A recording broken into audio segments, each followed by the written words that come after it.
I did my project over AmeriGas Propane. They're a retail marketer and distributor of propane. They're the largest one in the world. In this project, my goal was to determine the overall health of the company, um, understand their strengths, weaknesses, opportunities, and threats, and be able to draw a conclusion on those and give recommendations on what I think that they can grow in. I gathered all my information for the project from their website, AmeriGas.com, and through an interview with national sales for national accounts manager, Kelly Mason, and also through other very reputable websites on the propane industry. Um, let's see here. Their history, they're founded in 1959 and were originally just a small division of a much larger company, UGI. Uh, they progressed and grew into the largest propane company in the world with over 1,900 distribution locations, and uh, they went public from a trading standpoint in 1995 with still just one company, um, UGI Gas. Uh, their United Gas Improvement, um, which is UGI. That's their one partner who owns right now 26% of the company, but they are working towards buying the following 74% that is eventually going to be done later this year. Um, their mission is to provide customers with the safest. Their mission is to they have a mission. They have a mission of commitment to safety that extends to their customers and the general public, and they achieve this mission through their products and programs that implement, install, maintain, and advise over propane use by their customers and the community. Uh, they have a very simple and deliberate mission or vision, which is to provide customers with the safest, most reliable, and most responsive propane service in the nation. They're very proud to be one of the biggest and oldest propane companies in the world, and they use their experience and size to deliver each customer with a product and customer service that they believe is unmatched within the industry. This helps them develop within their customer base and can create long-term relationships and brand loyalty. Uh, their headquarters are in King of Prussia, Pennsylvania, and they still will. Once UGI buys them, they will officially have no other partners ever. Uh, they have over 1.8 million customers and an annual revenue of $2.9 billion, which is the most in the industry by a large amount. They also have what's considered the greatest experts and the best reputation in the propane field while maintaining the competitive prices throughout the country. With the SWOT analysis, their strengths, they have a diversified customer base, serving obviously over 1.8 million customers. They reach all 50 states. Their distribution channel reaches all corners of the country, and they service all different demographics of residential and commercial customers. Uh, they have significant transportation and propane storage assets with over 1,900 locations. They have warehouses, propane storage facilities, and delivery trucks at each of those locations. They have 940 trailers, 350 tractors, 510 railroad tank cars, 3,100 bobtail trucks, 400 rack trucks, and 3,800 service and delivery trucks. They also have 1.7 million stationary storage tanks and 4.7 million portable propane cylinders. Uh, Another strength is their revenue performance. They've increased revenue in 2018 compared to 2017 by nearly $400 million, which is the most in the industry as well. Uh, Obviously, increasing revenue helps earn money for the future of the company. Their weaknesses. They have a dependence on propane suppliers. They purchased over 88, or they purchased about 88% of their propane from 20 suppliers.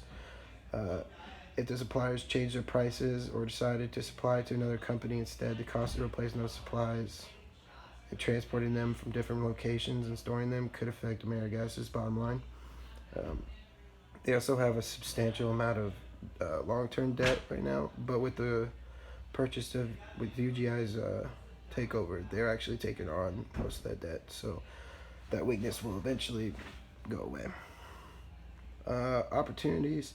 They have growth through acquisitions. The strategy that AmeriGas has used to grow is through purchasing viable distribution companies and properties. They purchase local, regional, and national distribution companies.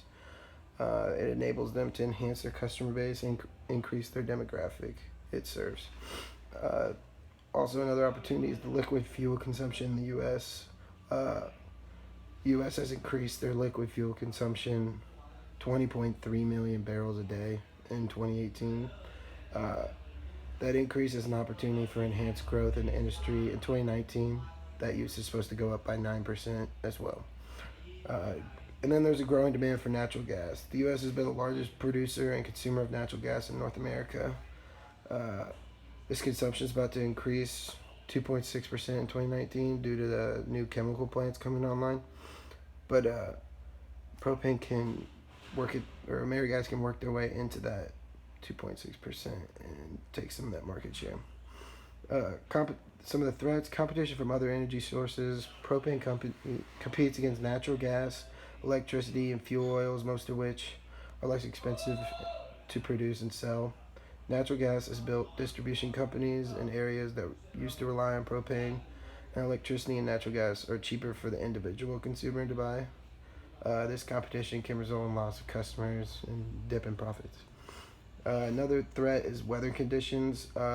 We've had really warm weathers over the last couple of years, or winters over the last couple of years, and the you need propane to heat your homes, heat your grills, or whatever.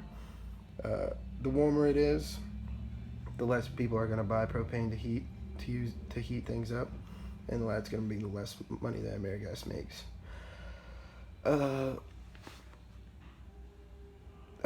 The way they try to offset this is through their AmeriGas cylinder exchange, which makes most of its sales in the summer and the winter and the spring for grilling season. But then if there's unpredictable weather phenomenon like extended rainy seasons, that can diminish the sales of those cylinder exchanges. And then a final threat is the stringent regulations. Various laws and regulations can lead to an increase in the cost of storage, delivery, or installation of propane. Expenses can also occur if the government feels that there's an environmental liability in either of those things. The pest analysis. Some of the political factors are the regulations, obviously, are threats. For example, in 2004, there's regulation put out that drivers couldn't go out after 9 p.m. to help customers that might run out of propane that night. That led to confusion from customers for a while and scheduling issues with the drivers, which caused a dip in the whole entire propane industry's sales. And then the DOT is Department of Transportation. They're always looking to increase regulations on the fuel industry in legislative fashion. And then obviously there's environmental groups that work against natural gas and other things of that nature, that try to enact legislation that harms them. And then opportunities. Governments still have incentives to use propane there's government discounts and rebates that if they use that over natural gas, it helps them. Another political factor is the current presidential administration is a Republican administration, which has always been pro energy and pro natural gas and propane, while he hasn't really enacted anything that has helped the propane industry. He hasn't done anything to really hurt it. Like like when Obama was president, there was regulations put into place that are more green than energy. Uh, Economic factors. It's more cost effective to mine and burn propane than gasoline. Uh, the largest company within the propane industry, which allows them to buy more propane from suppliers than any other companies and sell them to the public. The size of that company allows them more affordable contracts with commercial competitors as well. Some of the threats: cost of propane equipment is one of AmeriGas's highest expenses. That's in part due to the cost of steel constantly fluctuating, which has been changed a little bit because the Trump administration put a tariff on steel and aluminum, 25% on steel and 10% on aluminum to other countries, and that raised the raw material costs for to develop those products for AmeriGas, but it's supposed to offset eventually. It's just an immediate effect. If there was and then another factor or threat would be if there's a government mandated wage increase or workers unionized, that would spike its already high labor costs. Sociocultural factors. The company is so widespread